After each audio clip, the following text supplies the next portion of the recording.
Bonjour à toutes et à tous. Pour ce nouvel entretien sur Douessence, j'ai le grand bonheur d'accueillir David Durand, alias Sangiadi, de son nom d'artiste. Alors, bonsoir David, et puis merci beaucoup d'être avec nous. Bonsoir Alban, merci. Merci aussi pour l'invitation. Très heureux de pouvoir justement interagir et avec toi et avec les personnes qui pourront visionner cette vidéo. Alors, tu peux nous parler particulièrement d'un projet que tu fais en ce moment ou... Voilà, alors effectivement, donc, euh, eh bien, en tant qu'artiste illustrateur et auteur, euh, on a justement réalisé, donc pas moi tout seul, moi simplement ici en tant qu'auteur, euh, un livre qui se prénomme Femme, et donc qui en deux mots sont les aventures de deux ados de 14 ans, Swati et Crystal.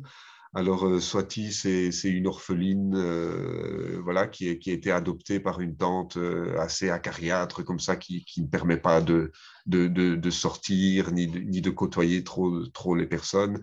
Euh, elle a supprimé toutes les photos de l'ancienne famille de Swati. Et donc, voilà, elle doit vivre avec ça, mais elle a la chance d'avoir ce qu'on appelle une BFF, hein, une best friend, qui est Crystal, qui est un peu son inverse. Autant Swati va être un personnage très intérieur et très grand aussi, et très grande et fine. Autant Crystal, elle, elle est petite, énergique, spitante. Voilà, et elle, donc, c'est sa meilleure amie. Et elles vivent toutes les deux en Belgique, voilà, dans la région du Hainaut, la région du centre, tout près de Mons. Et donc, voilà, ces deux amis vivent une scolarité euh, et une amitié très forte. Et donc, qu'est-ce qui va se passer? C'est que le récit va commencer sur un retour d'école, où elles sont ensemble sur le chemin. Et s'arrêtant sur un pont, elles vont voir, comme on peut voir sur de nombreux ponts, tous des pigeons qui voltigent. Et dans une boutade, Cristal va dire oh, mais voilà, envolez-vous, petits pigeons, comme un ordre, elle l'aurait fait. Et elle voit que ben, tous ces pigeons s'envolent comme à son ordre, sauf un qui va être pris par le pare-brise d'une voiture qui passe. Et à ce moment-là, les deux filles sont effrayées, elles voient ce pigeon tremblant, blessé sur le sol, et elles se disent, mais qu'est-ce qu'on peut faire? Impossible pour moi de pouvoir le soigner. Et toutes les deux entendent une voix à l'intérieur d'elles-mêmes qui leur dit, je suis Atlantia, euh, vous avez chacune un pouvoir entre vous. Euh, Soit-il, mets tes mains sur ce pigeon et il guérira. Elle pense à un coup de folie, etc. Mais elles vont quand même le faire et à leur surprise voir renaître et s'envoler ce pigeon. Et voilà, donc ça c'est la petite introduction parce que elles vont après continuer leur chemin et il leur arrivera différentes choses qui les amèneront petit à petit dans un monde parallèle.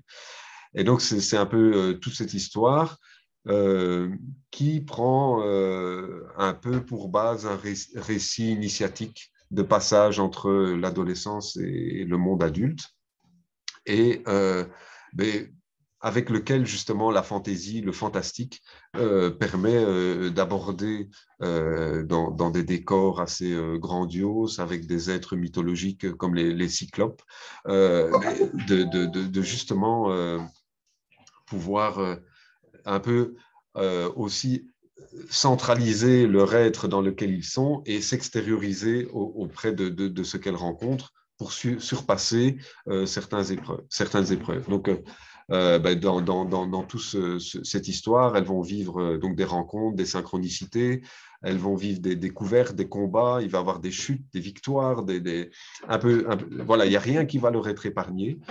Et voilà, c'est un peu toute la vie de ce voyage que je propose à travers ce récit.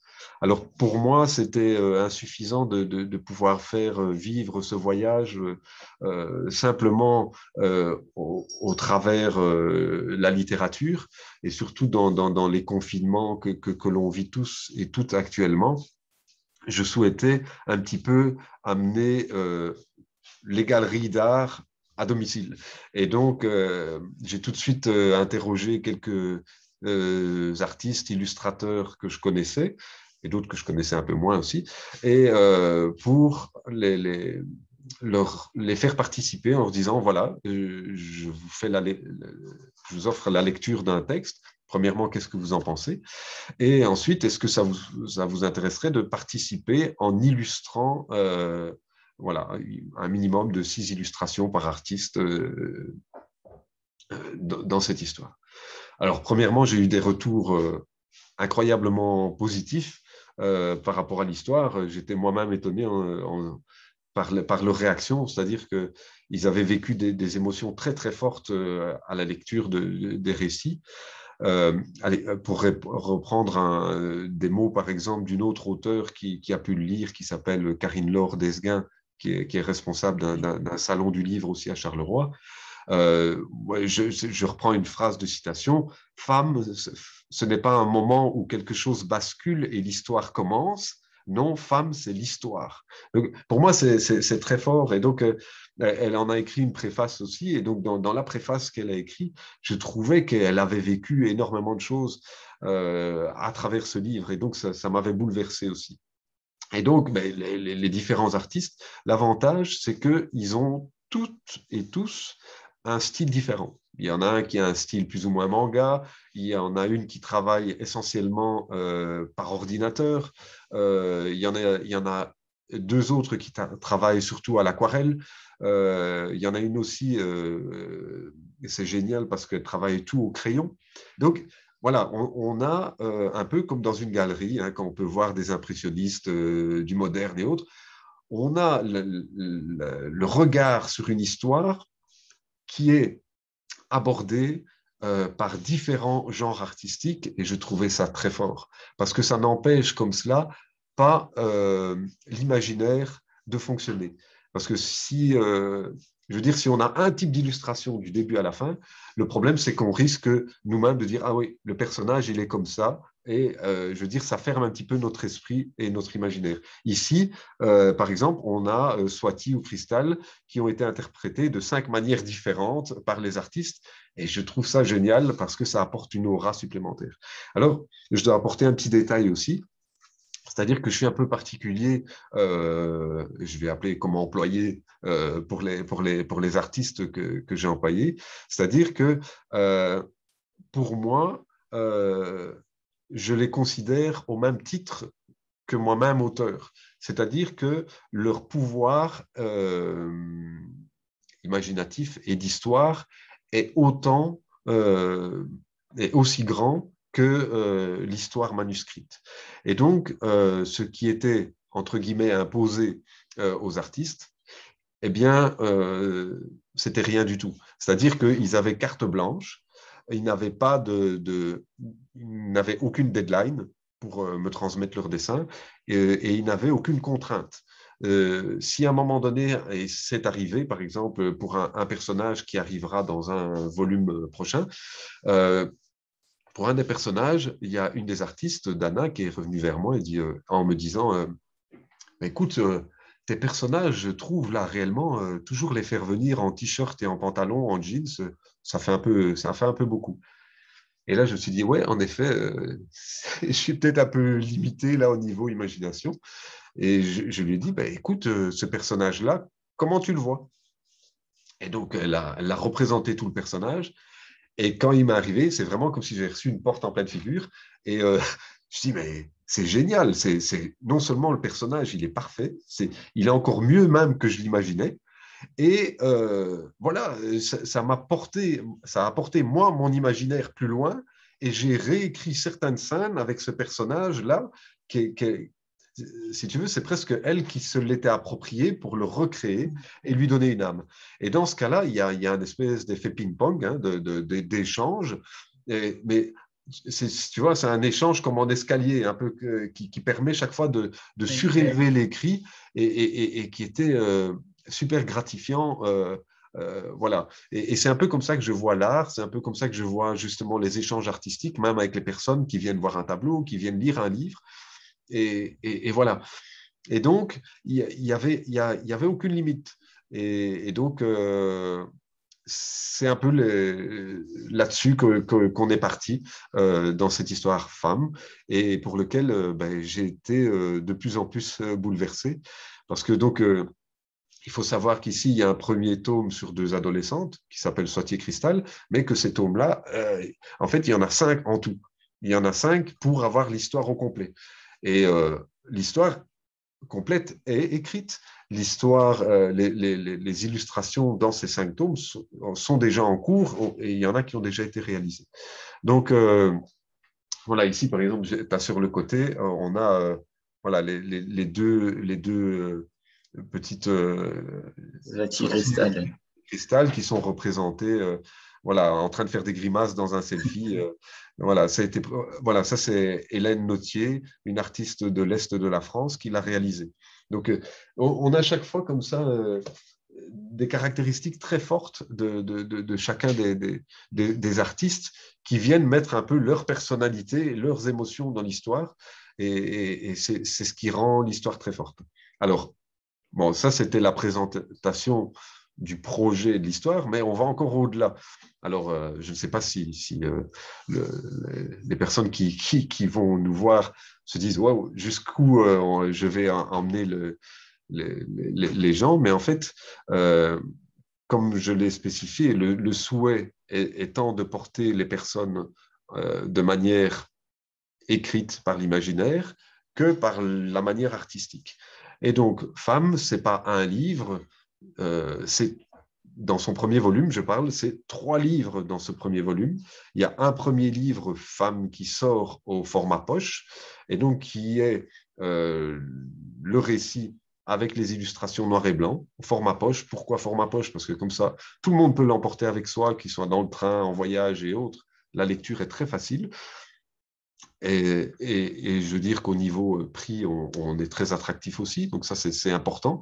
Permettre à tout le monde de pouvoir lire le livre et nous d'en avoir le ressenti.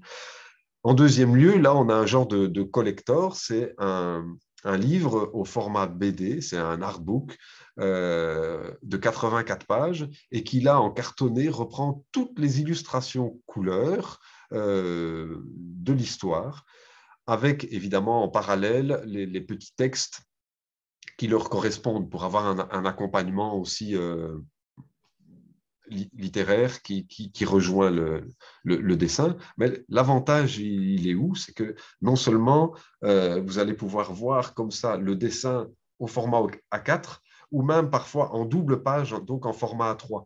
Il y a là, donc par exemple, dans les aquarelles, il y a toute voilà, une possibilité d'analyser, de détailler le dessin et de l'apprécier. Et donc, c'était ça, c'était de pouvoir offrir à chacun cet art à la maison.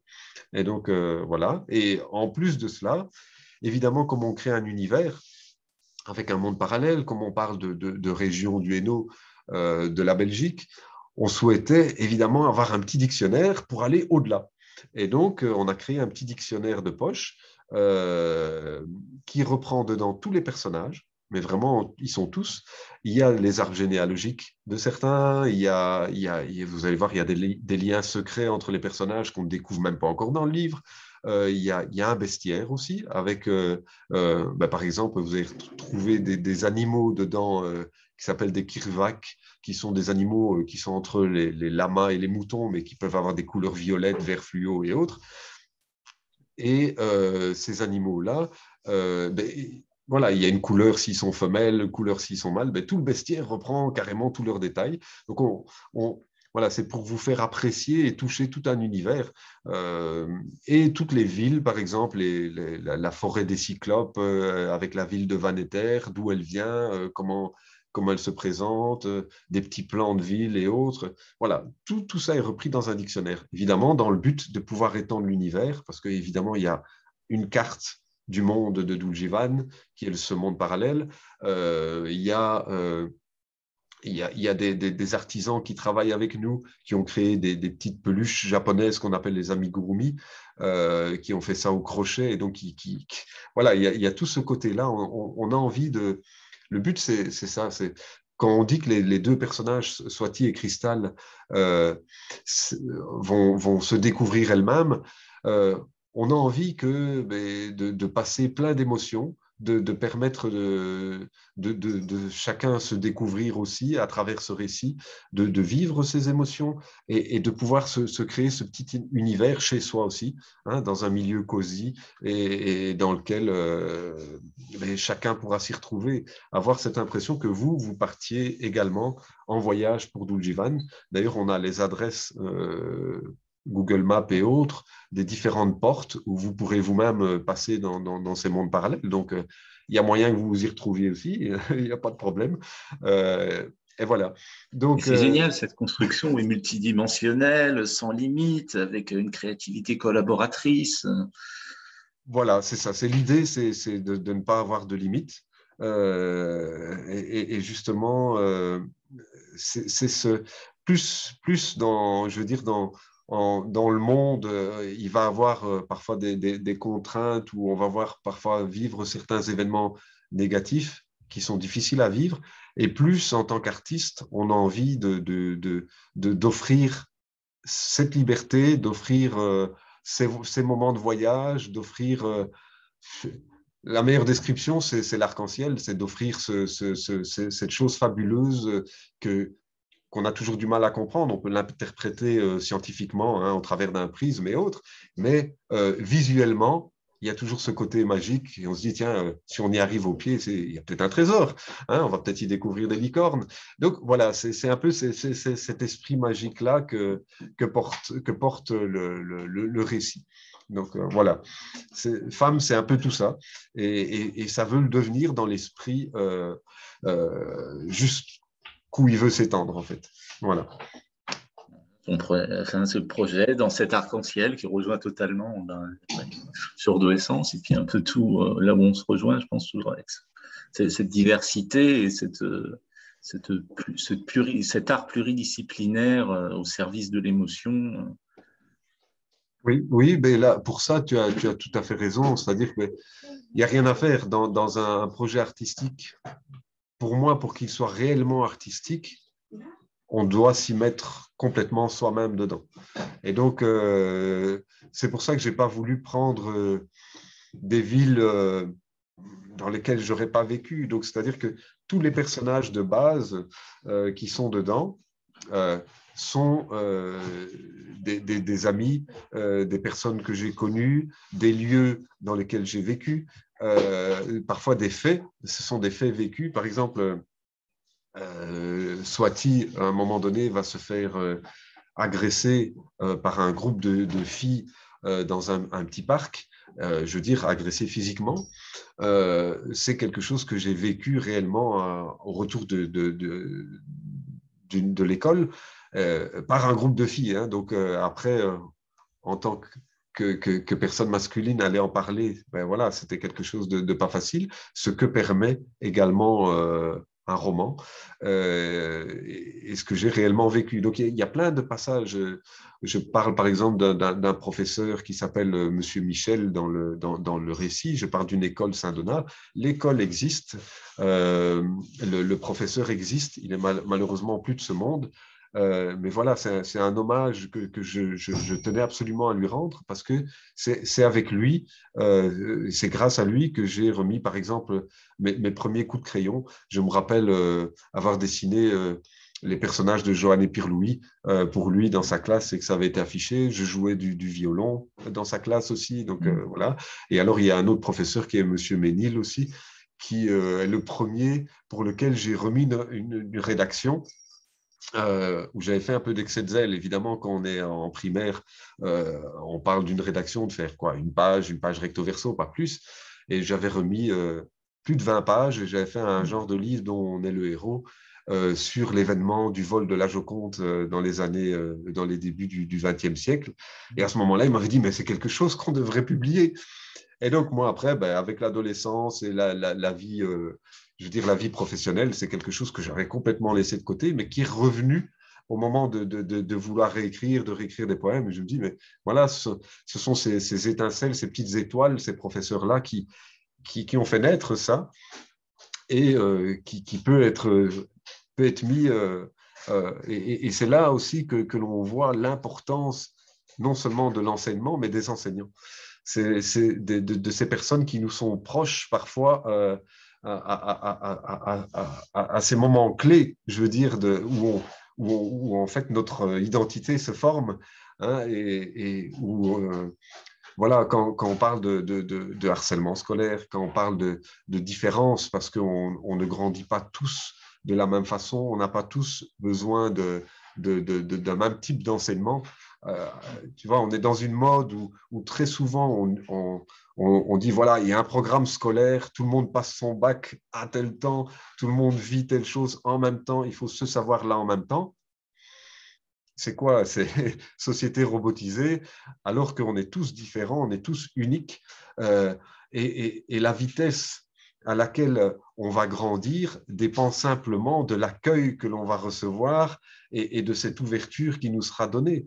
Et donc, c'est vraiment cela qui est important, les enseignants, les proches qui nous seront entourés dans ces moments-là, c'est eux qui vont nous construire et c'est eux qui font notre identité après. Et je trouvais ça un peu normal de leur rendre hommage. Et comme pour moi, le fantastique et la fantaisie, c'est la plus belle porte ouverte pour parler de tout. J'explique pourquoi. Ça, en deux mots, c'est que dans une société où justement il est de plus en plus difficile de mettre un terme sur chaque chose, c'est-à-dire que, je ne sais pas si tu es au courant, mais euh, on doit parfois prendre des mots avec des pincettes maintenant, où on est accusé de racisme ou pas de parité au niveau de certaines choses.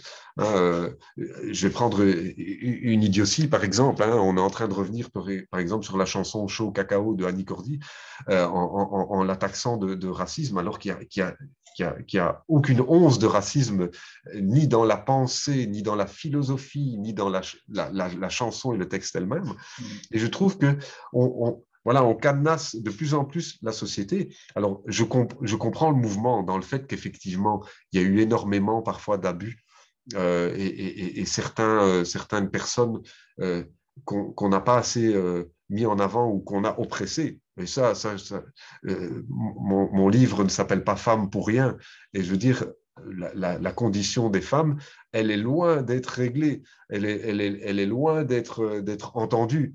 Euh, on voit même parfois dans certains hémicycles politiques comment certaines femmes sont encore agressées.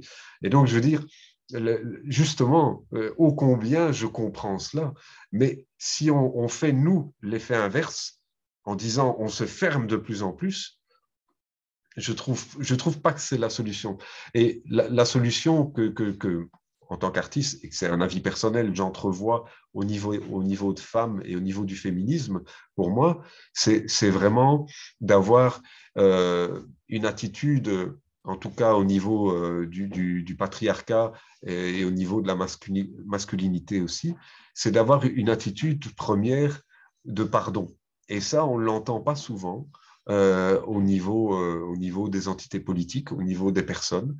C'est d'avoir cette attitude d'oser demander pardon par rapport à un passé euh, qui est quand même très fort et qui pour nous, au XXIe siècle, est presque incompréhensible. Hein, si on revient au temps des sorcières et de la façon dont certains édits ont été allez, je veux dire, légalement proposées, et donc les femmes soumises à la torture et empêchés de parole, je trouve que effectivement, ça ferait beau au niveau politique, ça ferait sincère au niveau politique, au niveau mondial, d'abord de dire ce mot pardon, et ensuite de remercier cette féminité, ce féminisme, ces femmes d'exister dans leur entièreté. Et pour moi, j'irais même jusqu'à la place de dire au patriarcat de s'effacer pour un temps. Pourquoi? Simplement pour expérimenter et vivre cet état inverse, pas dans un genre de contrainte, mais c'est un peu pour remettre les pendules à l'heure et se dire, mais voilà, c'est presque une chose logique. La meilleure attitude qu'il y a, c'est le respect. Et ce respect d'être humain, pour ça, voilà, je trouve que c'est super important. Mais je trouve qu'une loi restreint toujours la liberté. Et, et une loi, comme on le dit souvent chez nous, elle est faite pour être détournée. Donc, il doit avoir une base légale de la part des lois, mais voilà. Mais donc, je ne vais pas m'étendre plus longtemps là-dessus, mais pour moi, femme, c'est ça aussi. C'est vraiment ça se veut être un hommage, une gloire et un pardon et un remerciement par rapport au féminisme, à la féminité, parce que la féminité est au-delà aussi de l'être féminin. Pour moi, la féminité est autant chez un genre masculin qu'un genre féminin, donc on peut aller au-delà. Et donc voilà, tout ça, c'est femmes. C'est aussi rendre gloire à l'amitié. Je trouve le sentiment de l'amitié quelque chose de très fort, qui est parfois au-delà de certains sentiments. Voilà, ça c'est un petit point que je souhaitais souligner aussi. Voilà. Il y a quelque chose que j'ai relevé, c'est tout à l'heure, tu as dit que le livre, il se prénommait femme. Pourquoi prénommer? C'est qu'il a aussi un autre nom ou c'est que tu préfères Voilà. Non, donc en fait, globalement, il se reprend comme le cycle féminin, un peu comme, je veux dire, parce qu'évidemment, il y a plusieurs tomes, un peu pour rendre hommage aussi au Seigneur des Anneaux. À un moment donné, il y a un cycle, c'est-à-dire qu'il va avoir une communauté de femmes féminines qui va avancer dans l'histoire. Et donc, c'est le cycle féminin femme. Femme, parce que j'aime bien le mot âme qui se retrouve dedans. J'aime bien toujours, en tant que poète aussi, décomposer les mots. Hein, je trouve que les mots ont une force incroyable et que, voilà. Donc, dans ce mot femme et avoir le mot âme dedans, attention que dans le mot homme, avoir le mot homme très puissant aussi dans le yoga, par exemple, hein, le homme qui peut être. Donc voilà, attention que je ne veux pas non plus, je fais pas de différence pour moi, mais je parle avec mon cœur, avec ma féminité et avec voilà, mes sens artistiques. Et ici, c'était vraiment voilà, transmettre la vision de quelque chose. Et donc, c'est pour ça que le titre global est Cycle féminin femme et que ce premier tome s'appelle le tome A, Cristal enfin, Swati et Cristal, parce que ça concerne vraiment Swati et Cristal, ces deux adolescentes. Et en même temps, rien qu'avec ce tome-là, il y a un début et une fin, c'est-à-dire qu'il y a une conclusion à l'histoire, même si l'histoire va se prolonger. C'est-à-dire qu'à un moment donné, donc il y a 5 tomes qui sont prévus. Pourquoi d'ailleurs le premier s'appelle le tome A? C'est parce que chaque lettre seront une lettre d'un mot. Hein. Le premier tome sera le tome A, le deuxième tome sera le tome M, pour faire les lettres du mot amour. Donc à la fin, les tranches de chaque livre feront le mot amour. Et voilà l'idée. Donc femme et amour. Très belle idée. Voilà. Mais on a toujours le même mot âme qui est aussi là-dedans et qui, je trouve, se rejoignent bien aussi. Et donc voilà. Donc, C'est l'idée de base. Et alors, je souhaitais aussi, parce que le problème, et peut-être que les gens vont le constater, c'est que dès que l'on enclenche mon moulin à parole, j'ai du mal à pouvoir m'arrêter. J'aime bien pouvoir échanger et parler. Et donc, j'ai la même chose au niveau écrit. C'est-à-dire que quand j'écris, je n'ai pas la peur de la page blanche. C'est-à-dire que si maintenant on me demande d'écrire, que ce soit un poème ou quelque chose, c'est parti et ça ne s'arrêtera pas. Et donc, au départ, le livre que l'on voit ici derrière, c'est le livre Femmes, les 5 tomes réunis, et donc qui est un écrit-test qui a été distribué pour les différents illustrateurs. Donc, dans ce tome-là, il y a près de 1000 pages. Et au départ, je voulais sortir ce livre en un. Et je me dis, ouais, mais 1000 pages, ça va être un peu indigeste quand même pour les gens qui ont l'habitude, par exemple, de lire un livre de 200 pages ou quoi. Et donc, parfois, de prime abord, ça restreint. On dit, oh là, moi, je veux bien lire, mais pas un gros bouquin. Et donc, je me suis arrêté à 200 pages. Le livre fait effectivement 220 pages. Et c'est un peu plus c'est un peu plus correct et abordable pour chacun, tant au niveau quantité de lecture je veux dire, au niveau du coût du livre aussi, quoi. Voilà. Donc, c'était l'idée. En gros, en fait, on arrive à un livre comme ça, à un prix de 15 euros pour un livre, voilà, qui est tout à fait abordable en tant que livre, quoi. Voilà. Voilà un petit Je peu rejoins totalement sur enfin, l'absence de la page blanche, enfin, du syndrome, enfin, je sais pas comment on va appeler ça, mais du blocage de la page blanche. Moi aussi, c'est pareil, c'est plutôt la peur de ne pas avoir assez de place, Ouais, de ne voilà, pas avoir assez de temps pour voilà, parler mais en c'est conférence. ça. C'est plutôt ça, c'est pas la peur du silence ou de la page blanche, Voilà. Mais, c'est mais plutôt l'inverse. voilà, et par rapport à ça, petite anecdote, donc je travaille donc avec les 5 artistes et ils commencent à me connaître aussi petit à petit. Euh, je les ai pas prévenus de la campagne Ulule. À un moment donné, à l'instinct, paf, je dis c'est maintenant, il faut que je commence la campagne Ulule. Et je crois que là-dessus, je te rejoins, c'est cette peur enfin, c'est pas cette peur, il y a ce temps qui passe. Et oui, peur de ne pas avoir assez de temps que pour tout faire, que pour tout présenter.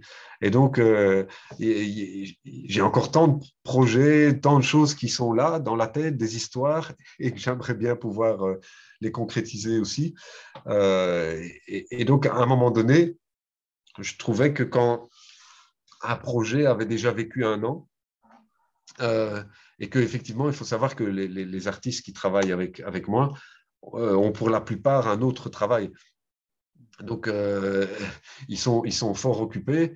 Ils ont vraiment, voilà, ils font ça en plus. Donc, c'est tout un planning pour pouvoir coordonner cela. Il y a parfois des 200-300 kilomètres de distance entre l'un et l'autre.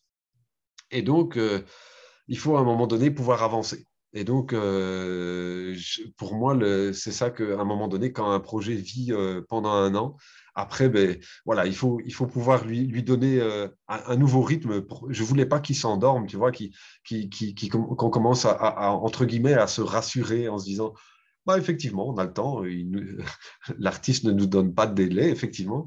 Et donc, je voulais apporter un petit piment comme ça en disant, bah, allez, on y va, on lance la campagne. Parce que sinon, même moi, c'est un peu comme quand tu dois sauter d'un plongeoir.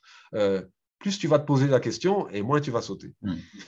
Tandis que si tu dis, ouais, tu peux évaluer un petit peu le risque et le machin, tu te dis, bah non, tout compte fait, ça va aller.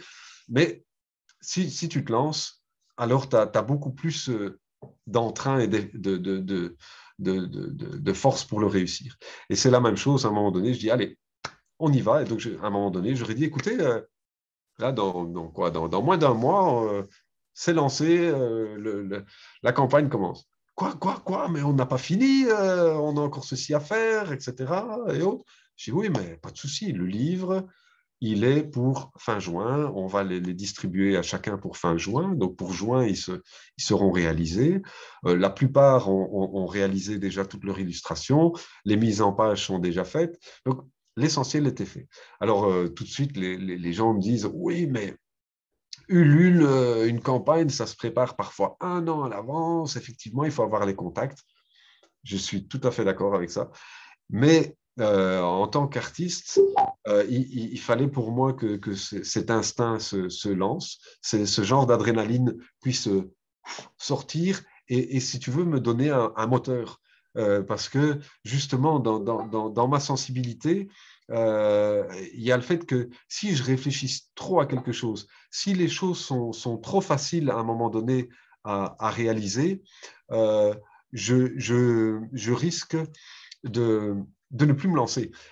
Si tu veux, il y a comme une Complètement, oui. bulle, voilà, il y a comme une bulle qui se crée et je ne vais pas y aller. Euh, voilà, donc j'ai besoin de ce courant-là qui m'avance. Et pour moi, justement, le fait d'être immobile, hein, moi, regarder le compteur Ulule à côté chaque seconde et me dire, ouais, bon, c'est quand ce qu'il avance, 1 euro en plus, allez, 1 euro en plus, vas-y. Et je suis presque à souffler dessus là pour dire, allez, vas-y, avance, quoi.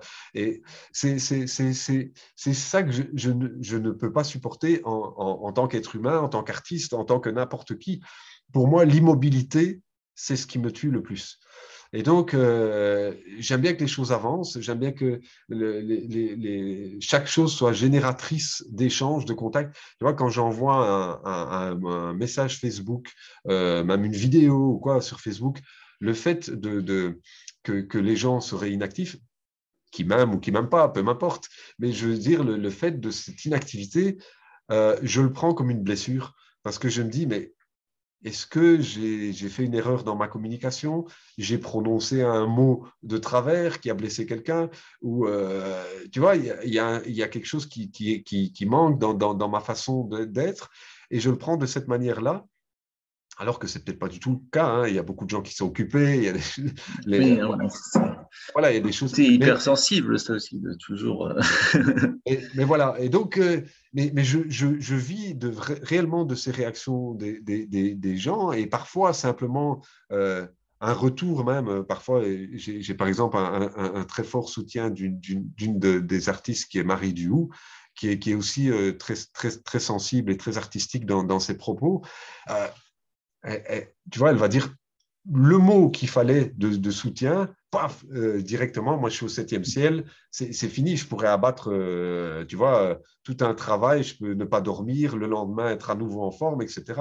Alors que, tu vois, un silence pesant, euh, je vais avoir peut-être mon doigt sur, tu vois, un delete sur tout ce que j'ai à faire, etc.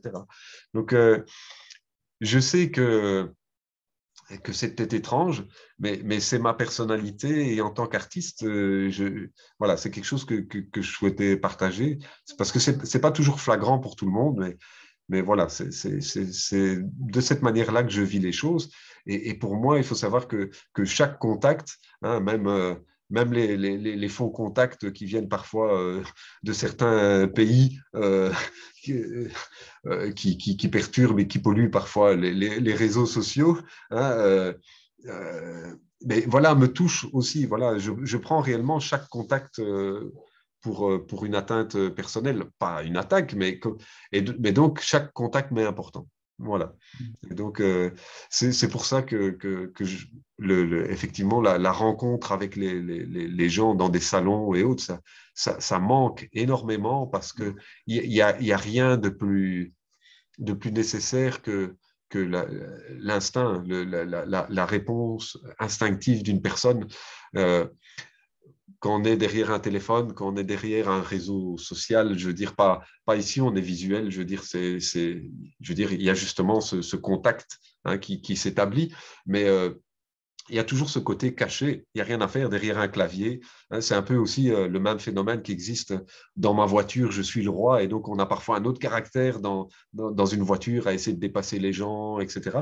Parce qu'on devient cette autre personne. On a un peu ce masque, pas un masque sur la bouche, mais un masque complet qui nous cache un petit peu et qui fait que, ben voilà, on est un peu notre être intérieur, un peu ce surpuissant qui se permet de dire certaines choses qu'il ne dirait pas à d'autres, mais qui sont parfois blessantes. Et je trouve que c'est voilà, c'est parfois la limite qu'atteint au niveau artistique les réseaux sociaux aussi. Quoi. Donc voilà, les vidéos sont essentielles et le pouvoir du contact est nécessaire. Voilà, il n'y a rien qui remplacera cela. Pour moi, je peux lire aussi, par exemple, un roman sur une liseuse quand je suis dans un train, en voyage et autres, mais de sentir un nouveau livre, hein, si je prends le livre ici, voilà, hop, au hasard, hein, le livre là, et que voilà, j'ai l'odeur des pages, de la couverture, wow, il n'y a rien qui peut remplacer ça. C'est unique et ce n'est pas un côté matérialiste, hein, parce qu'on est quand même effectivement dans une société où on a besoin parfois de réfléchir à la quantité de matière que l'on a, mais ça rappelle à des sensations, ça rappelle à une nostalgie, les bibliothèques, les bouquinistes chez qui on était. On est relié à des émotions qui nous transportent.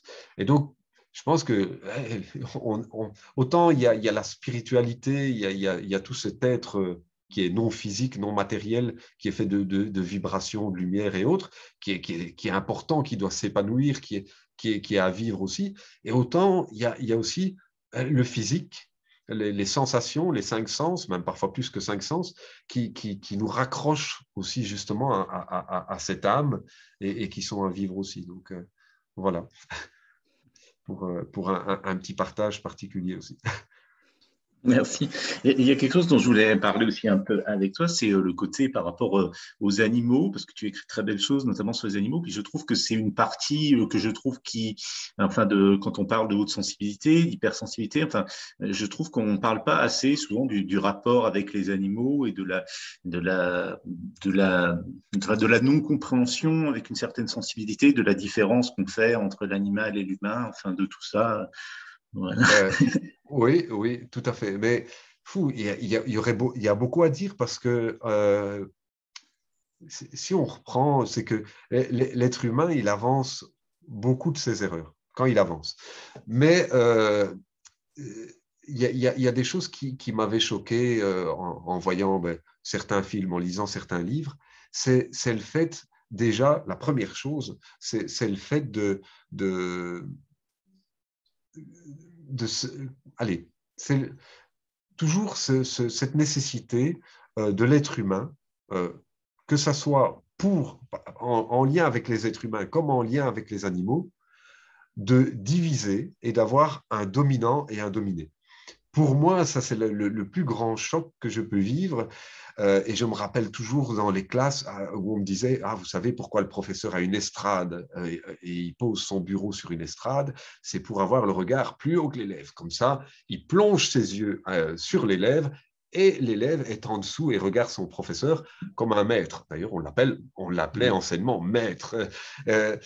C'est toujours une relation que j'ai un peu difficile à pouvoir voir. Pourquoi et on voit souvent ça dans certains, je veux dire, milieux sectaires et autres milieux même politisés, hein, où on a besoin effectivement d'avoir une main mise sur quelqu'un. Et je trouve qu'il y a rien de plus dangereux que pour justement écraser la personnalité d'une personne et pour l'empêcher de s'épanouir. Et donc, pour moi, la plus grosse illusion du monde, elle est là. C'est que quand on dit, par exemple, qu'on vit dans une démocratie, qu'on vit dans ceci, etc., d'office, c'est faux, parce que d'office, il y a un dominant et un dominé. Le jour où on pourra dire que chacun est libre, c'est qu'il n'y aura plus de dominant et de dominé. Et donc, on vit, et je trouve que les animaux le vivent encore plus, parce que, premièrement, il y a la religion qui a été maître que alors, nous, êtres humains, nous avons une âme, enfin, certaines religions le pensent en tout cas, et certaines philosophies. Hein. Là, je ne m'arrête pas aux religions, mais je veux dire qu'on peut aller plus loin à ce niveau-là. Mais donc, on parle en tout cas en général que l'être humain a une âme. Je respecte d'ailleurs les gens qui pensent qu'on n'en a pas. Euh, et, mais les animaux, non.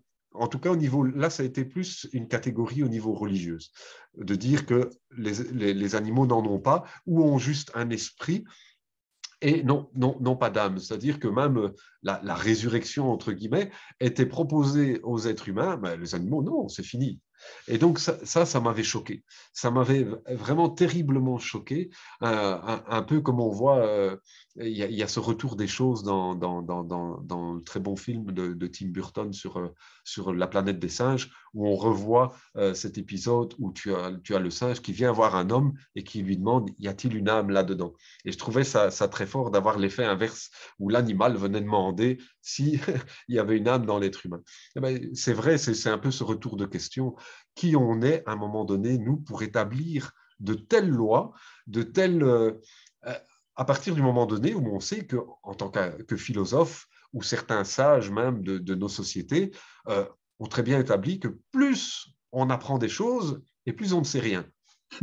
Alors, si on établit cette chose-là, qui on est pour venir établir qu'un animal nous est inférieur, alors qu'on nous dit, nous-mêmes, animal, on est des mammifères. Alors, tu vois, c'est évidemment alors que la question va se poser sur l'âme pour nous aussi dans ce cas-là. Et c'est là que rien ne va plus. Et donc, pour moi, et puis, il y a, voilà, ça c'est au niveau général. Après, ben, faudrait laisser aussi parler, c'est ceux qui vivent avec des animaux. Et Dieu sait combien les artistes, souvent, ont besoin et peuvent vivre avec des animaux. Pourquoi? Parce que dans leur solitude dans laquelle ils travaillent, souvent, il y a une relation qui se noue avec les animaux et tu as des faits mais aussi qu'on peut appeler des synchronicités et autres, de réaction d'un animal, de compréhension de détresse vécue, d'interrogation, où cet animal réagit et établit un contact avec la personne humaine qui vaut même plus parfois qu'un contact humain. Et donc, c'est ça. Et je reprends en fait dans une de mes poésies où il y a le chien, l'Akita Hachi, où on connaît cette histoire où le chien retrouve, donc quand le maître est mort, va à l'endroit où il était, va sur sa tombe et pleure, etc. Je veux dire, même parfois des êtres humains ne font pas ça.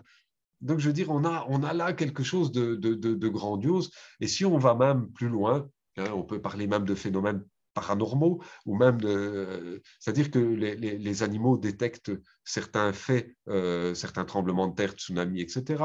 Il y a certains faits, je veux dire, mystiques, entre guillemets, hein, si on parle de la survivance de l'âme et autres, où certains chats, par exemple, vont réagir à une présence non visible que l'être humain ne se rend pas du tout compte.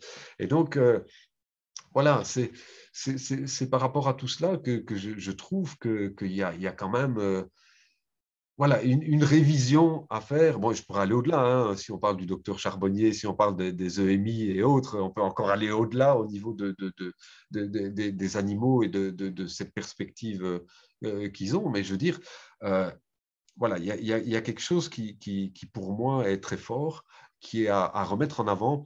Je ne suis pas le seul à le porter. Je trouve que le fait que maintenant, il existe certains rites funéraires pour les animaux, je trouve ça magnifique, important. Mais, tu vois, ce qui reste encore un peu choquant, c'est on parle des droits de l'homme. Ouais, ok. Pourquoi on parle des droits de l'homme? Pourquoi on ne parle pas des droits des êtres vivants? Hein, pourquoi ça n'existe pas quelque chose tu vois, je trouve que plus on va cadenasser avec précision certaines choses, et plus évidemment on restreint les libertés de chacun et on les enferme dans des cloisons qui, à l'heure actuelle, et je pense que même dans l'avenir, ne nous permettent pas de conclure à certaines choses. Je veux dire, on est tellement encore à l'aube de savoir qui on est réellement, et le saura-t-on un jour, qui est l'être humain dans l'univers, dans un univers qui est immense par rapport à aller à un cosmos qu'on ne sait même pas encore, je veux dire, euh, on ne sait pas le quantifier tellement il est immense. Et à l'inverse, l'infiniment petit, il y a tellement de choses dans cet infiniment petit qu'on ne sait pas le quantifier non plus. Qui on est pour aller dire ce qui est vivant, ce qui n'est pas vivant, ce qui va survivre, ce qui ne va pas survivre. Et au niveau des animaux, ce qui est dingue, c'est le fait alors de dire, bah, c'est des animaux. on va faire des expériences dessus, on va pouvoir les employer, on va, hein, oh, la fourrure, c'est intéressant, etc. J'ai dit, hey, qu'est-ce que c'est que ça? Et on va jusqu'à des extinctions de masse, que ce soit allez, la chasse à la baleine, que ce soit la manière dont on a pu tuer les phoques pour leur fourrure, et tout ce qui se passe à ce niveau-là. Allez, par exemple, quand je vois que certains vaccins, on utilise encore des cellules de chimpanzés, des choses comme ça, je dis, mais OK, je suis d'accord, on est dans des cas parfois où on est en train de réfléchir sur comment survivre, comment ceci, comment cela, mais on est toujours dans une question de respect de chaque être vivant. Jusqu'où on met une limite? C'est toujours la question. Et je pense qu'à partir d'un moment donné où on a un respect, une humilité euh, par rapport à tout ce qui nous entoure, par rapport au vivant, mais je pense que chaque regard sera différent. Voilà. Et l'âme, l'amour, l'amitié, voilà, c'est tout un fond qui permet ces connexions-là. Euh, et voilà, c'est une ouverture importante à réaliser. Je ne parle pas ni en tant que scientifique, ni en tant qu'avec un savoir qui me viendrait de quelque part. C'est simplement un avis personnel d'artiste sensible qui voilà, qui témoigne de ces sentiments-là. Et voilà, c'est un peu un ode à la liberté, à la vie. Et voilà. Et qui souhaitent justement un tel retour aussi de la part des autres, parce qu'effectivement, on n'est rien sans l'autre. Et donc, voilà. Et pour moi, tant qu'il y a ça, ben, on peut grandir et on peut avancer. Et ce que tu soulevais, c'est vrai que c'est assez incroyable parce que, encore qu'on n'aurait pas de conscience vraiment de ce qu'on ne perçoit pas parce que c'est infiniment grand, infiniment petit, d'accord, mais c'est vrai qu'on n'a même pas cette conscience-là. Bon, déjà, entre humains, déjà, c'est déjà difficile dans certains cas, dans pas mal de cas, même, mais des autres mammifères, ne serait-ce que pour parler, enfin, isoler un peu une famille d'animaux, c'est-à-dire les mammifères dont on partage tout le fonctionnement physique, mais déjà là, on les met de loin comme si on ne percevait pas du tout. On crée une limite définitive et complètement une ségrégation totale. Donc après, pour aller dans une perception totale après des choses qu'on ne voit pas par nos sens ou dont on ne partage pas vraiment le fonctionnement ou qu'on ne comprend pas, il y a du chemin. Hein. Bon. Oui, mais quand tu vois, je veux dire, et ce qui est comique, c'est que, allez, c'est ça, moi j'aime bien la relation à notre terre, par exemple, hein, de l'appeler la mère la terre. Pourquoi? Parce qu'elle elle a ce ressenti créateur, hein, elle a c'est un peu une sorte de puissance, c'est à respecter, si tu veux. Je veux dire, l'être humain n'a jamais créé l'équivalent d'une terre. Et donc, je veux dire, il y a quelque chose de là à respecter, cette mère, la terre, et elle nous fait toujours des clins d'œil, c'est-à-dire que chaque fois que nous, on se croit plus puissant, hein, et qu'on veut la remplacer, elle vient toujours nous montrer l'inverse, qu'on est en fait tout petit. Hein, l'être humain a créé le nucléaire, ben, le tsunami a été bien mettre une grosse hola au nucléaire et à la sécurité de ces sites nucléaires. Par exemple, il y a un autre effet, par exemple, allez, tu parles des mammifères, et donc cette idée de classifier, par exemple, l'être humain à chaque fois, mais elle nous fait un clin d'œil avec l'ornithorynque, par exemple, tu vois. Il a tous ses organes de mammifère, mais il pond des œufs. Donc, jusqu'où on va aller, en fait, l'univers va nous... Et c'est ça, l'humour, lui, il doit toujours rester dans cet univers parce que je trouve que l'univers nous fait toujours des clins d'œil pour nous dire, mais hey, on n'est pas grand-chose avant d'imposer un savoir, d'imposer une vue. Ben non, oui, les études, oui, la science est importante, etc. Et elle doit continuer à avancer, mais avec humilité, évidemment, en se disant, ben, on n'est rien du tout et on continue à avancer avec ça, ou on avance en se disant, mais on avance en sachant que c'est pas sûr que forcément la voie que l'on prend va être bonne. On va peut-être faire peut-être machine arrière et redémarrer dans un autre courant. Donc, voilà, c'est ça qui est... Allez, imaginons, on se reporte à dans 12 000 ans. Hein, s'il pouvait rester une once numérique de cette vidéo, dans 12 000 ans, qu'est-ce qui va rester? Comment ils vont percevoir ce qu'on a? Si on repart 12 000 ans maintenant en arrière, tu vois, l'aspect de notre perception de l'univers, quel est-il? Qu'est-ce qui nous est resté de cela? Parce que nous aussi, on conclut souvent le passé était archaïque, etc. Mais on n'en a que les données qui nous sont restées. Peut-être que là aussi, il y avait un passé tout à fait florissant, etc. Allez, quand on remarque quand même que l'Égypte antique, avait déjà, par rapport à la pyramide de Gizeh, tout un côté astronomique de direction des étoiles, qu'on remarque par exemple, il y a tout un... Allez, la forme d'une pyramide, un effet électromagnétique, etc. Enfin, je veux dire, on peut aller loin dans tout ça, mais il y a quand même tout des rapports qui nous fait être tout petit par rapport à ça.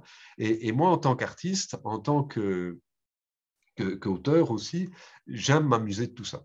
Parce que j'aime jouer avec tout ça, faire partir les gens dans un autre univers en disant, mais voilà, on change la donne, hein, on change nos sens, on change le patriarcat en matriarcat, on change un peu tout et on voit un petit peu ce qui se passe. Et voilà, ça, et c'est l'avantage quand même de la littérature, quand on peut partir dans tous les sens et que ça nous amène à réfléchir un petit peu. Mais on peut prendre très bien aussi le récit comme une aventure en soi. Hein. Je veux dire, tout le monde n'est pas obligé de philosopher à ce point-là, mais bon, moi, je vous avoue, j'adore ça. Donc, je pourrais passer une soirée, par exemple, jusqu'à 3-4 heures du matin avec un groupe d'amis ou un groupe de personnes où on part sur un sujet et on délire totalement là-dessus. Voilà, je trouve ça... voilà, moi, ça me transporte. Donc, parfois, parce que là aussi, on apprend tellement des autres et c'est chouette. Quoi. Donc, voilà. Ah, bah, par rapport à ça, je ne vous ai pas montré. J'ai une petite photo aussi de. Je ne sais pas si on les voit bien. Voilà, ça, c'est les 6 artistes. Donc, bon, je ne sais pas si j'étais bien fait, en noir et blanc en haut, là, c'est moi. Et alors, après, Oui, on a les 5 autres oui. artistes. Alors, on a Dana Humek, qui est ici, qui Oui. est voilà, une artiste incroyable. Donc, les dessins qu'elle réalise sont vraiment chaque fois à tomber. Elle a un style BD, en fait. Pour moi, et je pense que c'est un de ses souhaits un jour aussi, mais elle a la manière de réaliser, elle peut découper des pages, des planches à la manière d'une BD, et c'est vraiment magnifique.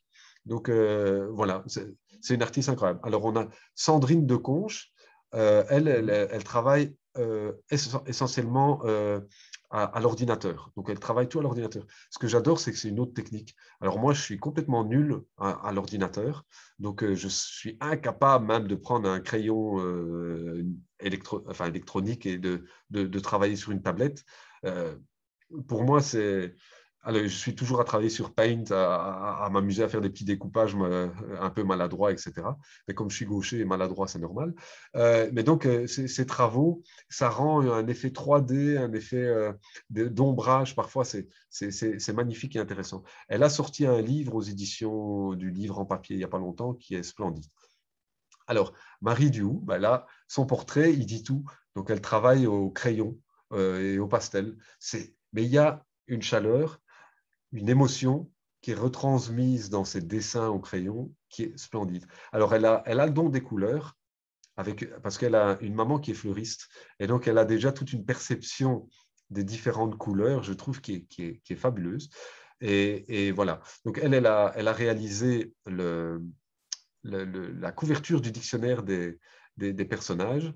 Dana, elle a réalisé la couverture du livre format poche. Et donc, Marie Duhoux, elle est sur plein de projets de livres jeunesse pour l'instant. Elle a créé un petit personnage qui vaut Gaston Lagaffe. C'est la petite Arsouille. Un jour, ça sortira en BD, ce sera magnifique. Alors, Ruben, il habite pas loin de chez moi. Donc, à 20-30 minutes, il habite à 20-30 minutes de chez moi.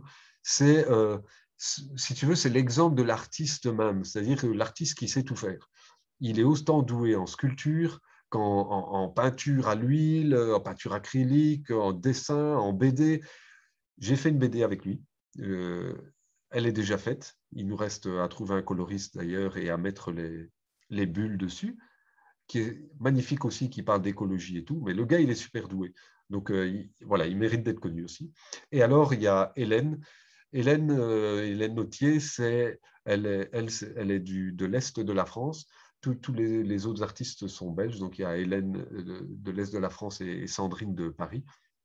Mais Hélène, elle travaille à l'aquarelle de manière magnifique. Il y en a plusieurs. Voilà, elle a une approche de la nature et des animaux incroyable. Donc, elle a fait énormément d'illustrations pour des flyers, pour des cartes postales, pour venir en aide à différentes associations de protection animale. Donc, et elle continue d'ailleurs à ce sujet-là. Elle a fait une campagne Ulule 100% réussie pour un livre à colorier. Voilà, elle réussit à transparaître des émotions de manière très forte aussi dans ses dessins. Et voilà, donc pour moi, ce sont voilà, des gens, je ne vais pas dire hors catégorie, tout artiste est pour moi hors catégorie, mais voilà, je les aime, ces artistes-là, parce que j'ai eu l'occasion de les côtoyer de manière plus proche, et ils ont un talent fou et unique. Et donc, on est souvent dans des sociétés qui fonctionnent souvent avec les gens les plus connus. Et donc, on les entend tous les 6 mois, tous les 1 an, hein, le dernier un tel, le dernier un tel. Il n'y a pas de souci. Hein. Derrière moi, j'ai tous les Anne Rice, j'ai tous les Stephen King que j'adore lire aussi. Là n'est pas la question. La question, c'est de pouvoir laisser de la place à tout le monde et c'est de voir aussi la différence. Hein. Si, par exemple, si je prends par exemple dans le football où on a tous les clubs de division 1 qui gagnent des millions d'euros et puis tous les petits clubs de village où ils ont du mal, mais on a la même chose au niveau artistique et au niveau littérature aussi. Et je trouve que ce deux poids, deux mesures dans le monde, c'est le dominant-dominé, c'est toujours quelque chose qui ne va pas. Hein. On a assez d'espace sur cette planète que pour vivre et se partager toutes les ressources pour tout le monde. On a assez d'espace et de métiers que pour les attribuer à chacun et tous. Seulement, encore une fois, il faut avoir cette idée de partage, cette idée d'humilité que pour en distribuer et en offrir à tout le monde. Et quand on fonctionne avec une société qui dit « mais c'est plus l'être humain que je mets en premier plan. Moi, ce que je dois faire fonctionner, c'est la bourse et l'argent. » L'être qui dirige, c'est devenu l'argent. Et toi, tu as un numéro de sécurité sociale, tu as un numéro un tel, et voilà. Tant que tu réponds les conditions, il n'y a pas de souci. Le problème, il est là. À partir du moment donné où on mettra l'importance sur chaque être vivant, animaux, humains, arbres, écologie, tout, les plantes, alors à partir de ce moment-là, le monde, cette liberté sera vécue entièrement. Et c'est réellement ça.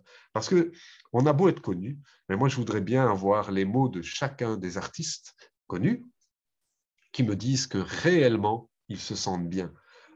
J'ai eu des coups de téléphone de l'auteur regretté William Vance qui dessinait les Bob Moran à l'époque et qui a dessiné 13, Bruno Brasil, pas mal de séries BD bien connues, en pleurs au téléphone en disant « j'en ai marre de dessiner la bande dessinée, je voudrais faire de la peinture ». Et qu'est-ce qui se passe? Le gars, il est tenu par des contrats à chaque fois devoir produire autant à une telle date, à une telle heure. Et ce qui se passe dans les contrats des grosses maisons d'édition, le problème, il est là. Dès que tu as un contrat avec, et dans 6 mois, tu sors la nouvelle BD. Et donc, elle est où la vie là-dedans? Hein? C'est produire, produire, produire. Évidemment, si tu produis une BD tous les 6 mois, les autres artistes, ils vont avoir où leur place? Hein? Et donc, la question, elle est vraiment là par rapport à toute cette place qui est donnée à chacun. Si vraiment, est-ce que quand on voit même les artistes chanteurs, au bout d'un moment, qu'est-ce qui se passe avec les médias? On en a marre des médias, on en a marre ceci. Est-ce que les médias sont mauvais? Non, mais on s'accroche sur une personne, on lui dit maintenant c'est elle la reine du monde, c'est la reine dans tous les médias, etc. C'est elle qu'on doit entendre, etc. Et tous les médias foncent dessus. La personne, elle est harcelée. En tant qu'artiste, elle ne sait plus vivre. Et donc, c'est ça aussi. Et donc, ce n'est plus quelque chose de vivable non plus pour les artistes. Et bien donc, c'est ça, c'est redonner de la place aux êtres vivants. Et donc, enfin voilà, c'est encore, enfin le témoignage va revenir chaque fois à la même chose. Est-ce qu'on souhaite toujours ce modèle de société qui a vécu énormément pendant le XXe siècle, hein, le XIXe siècle, c'était l'énorme exploitation de travail qu'ont pu vivre nos grands-parents et arrière-grands-parents, quand on imagine le travail qu'ils ont fourni dans les mines, les heures de travail en tant que souvent ouvriers, c'était énorme et sans protection sociale. Puis le XXe siècle, voilà, ça a été l'essor de la bourse, du phénomène argent, etc. Ce phénomène capitaliste en fond des choses. Et je pense qu'on a une petite croisée des chemins là, et les différentes crises vécues, parce que ici c'est une crise, il y en a d'autres qui ont précédé aussi. Non, c'est toujours la même chose. C'est voilà, qu'est-ce qu'on veut en définitive, puisque on a toutes et tous le choix de notre vie. J'aime cette phrase qui n'est absolument pas de moi. On est tous des dieux créateurs à l'intérieur de nous-mêmes, c'est la limite, c'est la limite qu'on se donne en fait. C'est nous qui nous mettons nous-mêmes les barrières à cette créativité, à ce pouvoir, mais pas pouvoir nocif, mais c'est ce développement que l'on peut se faire dans ce monde. C'est tout, c'est nous-mêmes qui nous mettons des barrières. Et la première chose, c'est la division et autres. Donc voilà, mais on a tous ce pouvoir créateur en nous. Et je trouve que voilà, on n'a pas à reprocher à qui que ce soit notre façon d'être. J'ai l'impression, en tout cas, qu'on a un genre de conscience commune en tant que tous les êtres vivants, et que de cette conscience commune-là, plus un nombre de personnes vont prendre cette tangente et ce comportement, au plus l'humanité, même les êtres vivants, se trouvent enclins à vivre de cette manière. Et donc voilà, c'est un peu, on entend beaucoup de groupes, beaucoup de personnes qui parlent de vivre selon un nouveau paradigme. Ben oui, oui, il y a énormément d'appels. Et je pense que cette société se sent appelée de plus en plus. Et je trouve que la jeunesse qui vient, hein, puisqu'il y a déjà des générations après moi, on a déjà un âge certain. Et donc, je trouve qu'il y a de plus en plus cet essor-là. Voilà. Le tout, c'est pour moi, je pense, hein, un peu à la manière dont l'aurait fait et dont l'a fait d'ailleurs Gandhi, c'est de le faire sans y associer la violence. Voilà. Parce que sinon, évidemment, hein, quand un certain nombre de politiques n'écoutent pas, on a envie de passer outre pour dire mais on a raison, il faut être comme ça, mais on fait les mêmes erreurs alors qu'eux, et on retourne en arrière et on ne réussit rien non plus, on n'a pas plus gain de cause. Donc pour moi, c'est vraiment si on a tous et toutes, en tout cas un grand nombre, c'est cette idée de changement, de ce nouveau paradigme, cette nouvelle façon de vivre, ce nouvel essor, effectivement, c'est toujours à faire ça dans la paix et dans cette idée qu'on est toutes et tous créateurs, c'est-à-dire que on doit en premier ôter la peur de créer. Pourquoi? Parce que si on fait un pas sur le côté en se disant oui, à partir de maintenant, je vais vivre de cette façon, je vais vivre de ma passion, je vais vivre avec cet intérieur qui vibre au fond de moi, alors la première question qui va être, c'est oui, mais comment je vais faire au niveau social pour vivre, pour répondre à telle demande, etc. Et à partir du moment donné où on fait ça, c'est comme le saut sur le plongeoir. C'est la même chose. Plus on va se poser de questions, et moins on va le faire. Et c'est la même chose que cette campagne Ulule.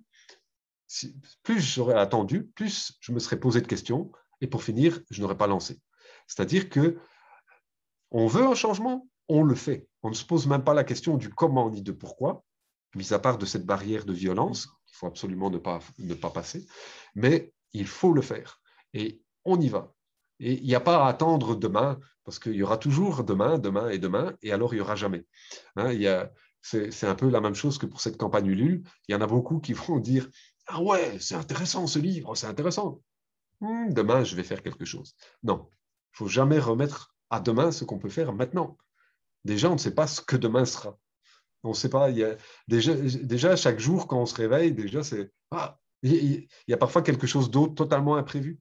Déjà, on devrait être heureux déjà de chaque souffle de vie que l'on réalise à l'instant même. Donc, si on veut vivre ce nouveau paradigme-là, ce n'est pas demain qui est important, c'est l'instant présent. C'est ce qu'on vit maintenant, c'est les émotions que l'on est en train de partager, c'est ce que vous écoutez maintenant dans la vidéo, rien d'autre. Et donc, c'est le choix, il est à faire maintenant. Si vous dites maintenant, je remets à demain le changement du monde, le monde, il ne changera jamais. Pourquoi, à un moment donné, certains chefs d'État ont réussi en divisant, en étant dominants et dominés? C'est parce qu'ils ont dit, ben, on le fait. Et ça fonctionne. C'est tout. Pourquoi, à un moment donné, allez, je pourrais prendre un bête truc, mais c'est la même chose, c'est-à-dire, pourquoi maintenant tout le monde a peur du Covid, etc. Simplement parce qu'on a peur de la mort. Tout simplement. On n'a pas peur du Covid, on a peur de la mort. Et la maladie, c'est un matraquage tellement quotidien et fréquent dans nos vies que, évidemment, allez, nos personnes âgées, qu'est-ce qu'elles vont devenir? Nous, on peut périr si on rencontre un autre. Et pour finir, on enferme toutes nos vies. Et je suis désolé, mais on ne vit plus non plus. Donc, pour moi, vivre ou ne pas vivre, et je ne relance pas la question du être et ne pas être, mais vivre ou ne pas vivre, c'est pas être assis sur une chaise et être bloqué en attendant que le Covid passe et dire, bah voilà, oui, on va vivre une effroyable crise économique d'ici quelques années parce que les restaurateurs n'auront pas pu vivre, les artistes, on les aura fait crever de faim, et plein d'autres mondes, les infirmières et les médecins qui auront été au front, ainsi que les professeurs et autres, eux, ben, il y en aura eu plein de décimés parce que, voilà. Non, la question, elle n'est pas là. La question, elle est, mais on doit vivre. L'être humain est fait de relations, l'être humain est fait d'échanges. Donc, on ne doit pas rester. Voilà. Je veux dire, des épidémies, il y en a eu avant, il y en a eu après, enfin, il y en aura après, ça c'est sûr. Et donc, on doit continuer cette vie au-delà de tout. Et pour cela, il faut avant tout, c'est quoi? C'est voir l'intérieur là. Vivre dans le moment présent. Qu'est-ce qu'on est? Qu'est-ce qu'on veut? Qu'est-ce qu'on veut vivre en soi? Est-ce que simplement le métro, boulot, dodo, ça suffit avec les soirées Netflix, c'est bon? Ou on veut aller au-delà? Et la question, elle est là. Donc, c'est cette vie d'instant présent, le choix du maintenant, et pas de remise pas de remettre à lendemain chaque chose. Et donc, voilà, si je peux faire un parallèle, la campagne Ulule, pour moi, le besoin, le choix, c'est maintenant. Maintenant aussi pour cette autre façon d'entrevoir les choses, c'est maintenant que j'ai envie de vous emmener aussi dans ce positivisme aussi, de découvrir un petit peu l'écrit et les œuvres des artistes qui se racontent tout autant que mes écrits. Et donc, pour moi, là-dedans, est aussi important le livre de poche que l'artbook en format BD, que le dictionnaire au format de poche aussi, parce que ça va vous permettre de vivre ces instants-là d'une manière complètement autre. Le but, il est là, c'est de vous désarçonner un petit peu, de vous faire perdre pied par rapport à la réalité et de vous faire voyager. Et souvent, c'est ça, hein, c'est qu'est-ce qui se passe quand on voyage dans un autre pays? Ben, on n'est plus dans nos repères. Et comme on n'est plus dans nos repères, on se ressent sur l'intérieur de nous-mêmes et on se redécouvre. Et voilà, l'idée, moi, de ce roman, il est là, c'est de vous faire partir, voyager pour vous aider à vous redécouvrir.